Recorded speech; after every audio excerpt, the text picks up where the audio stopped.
even more proof of the dangers that come with abusing the deadly drug fentanyl. New research is linking fentanyl exposure in the womb to birth defects in babies. Fox 5's Michelle Ross has the warning from doctors. A new published study found at least 10 babies born with similar birth defects all have a common denominator. The mother used fentanyl during pregnancy. Fentanyl exposure, we believe this is related to illicit use of fentanyl, not prescription fentanyl at this point. Erin Wadman works at Nemours Children's Health in Delaware. She and her colleagues published the findings in Genetics in Medicine Open. 6 of the patients are detailed in the study. All or most of the infant patients had conjoined toes, smaller heads, and cleft palate. Most are also in foster care, and they're from different parts of the country, from Rhode Island to California.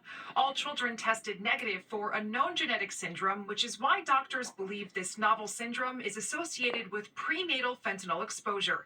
Dr. Kathy Ward is a pediatrician on the Upper West Side and says birth defects can negatively impact children as they grow. We see babies can be born very irritable, they can have feeding difficulties, they can develop developmental milestone issues, for example, walking later, talking later, low muscle tone, speech and language delays. She also says clinicians need to be diligent and pay attention to any patterns. This is how we all came to recognize fetal alcohol syndrome and also the issue with isoretinol for acne and what kind of birth defects that could cause for people. The doctors in the study plan on keeping a close eye on this to officially determine if fentanyl itself is the cause. There might be something laced with the fentanyl, another contaminant, other confounding factors. And Nemours Children's Health is asking other centers, institutions, and doctors to report their own findings to validate what they're also seeing.